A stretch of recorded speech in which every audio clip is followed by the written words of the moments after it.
जी हाँ, नमस्कार दोस्तों, आप सबको फिर से एक बार स्वागत करते हैं आपका YouTube channel crack Bhojpuri news में। मैं जितेंद्र कुमार। फाइनली मैं आप सबको बता दूं कि गौतम पासवान ने प्रमोद प्रेमी को कस को किया है रिलाइज। जी हाँ, तो दोस्तों जो कि आप लोग थंबल देख के समझ ही गए होंगे कि प्रमोद प्रेमी के गौतम सिंह पासवान ने कस को किया रिलाइज। जी हाँ, तो दोस्तों मैं आप सभी को बता दूं कि तो फाइनली इस वीडियो में शुरू से अंत तक बने रहे और जानिए कि मैं इसी तरह का वीडियो आप सभी को भी लाते रहता हूँ।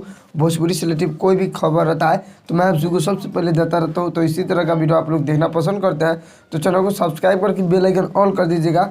तो चलिए मैं वीडियो को स्टार्ट करता हूँ। तो जी हाँ मेरे दोस्तों, मैं आप सबको बता दूं कि प्रमोद प्रेमी ने चिराग पासवान जी के ऊपर एक सॉन्ग गा दिया है। जी हाँ, तो दोस्तों इस सॉन्ग को लेकर गौतम पासवान ने एक और सॉन्ग गा दिया है प्रमोद प्रेमी के ऊपर, प्रमोद के माई के चोली के दुकान। जी हाँ मेरे दोस्तों, प्रमोद के माई के चोली के दुकान इस सॉन्ग गाना गा दी है गौतम पासवान ने। जी हाँ, तो दोस्तों तो आप लोग कमेंट करके बताइए जितने हमारे पासवान भाई हैं और पासवान को सपोर्टर हैं, पासवान के जो सपोर्ट करते हैं, इस वीडियो को ज़्यादा से ज़्यादा शेयर कर दीजिएगा ताकि और जितने पासवान भाई उस सबको मालूम पता चल जाए कि जो चिराग पासवान जी हैं उनके ऊपर प्रमोद प्रेमी ने खतरनाक गाना गा दिया है।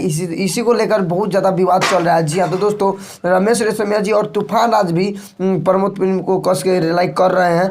तो आप सभी को मैं पल पल का खबर देते रहूँगा। तो इसी तरह का वीडियो आप लोग देखना पसंद करते हैं तो चैनल को सब्सक्राइब कर लीजिएगा। तो फाइनली वीडियो समाप्त करता हूँ। आई होप आप सबको वीडियो पसंद है तो लाइक कीजिए, चैनल पर नए चैनल को सब्सक्राइब कर लीजिए। तो मिलते हैं नेक्स्ट अपडेट के साथ, तब तक के लिए बाय बाय, टाटा।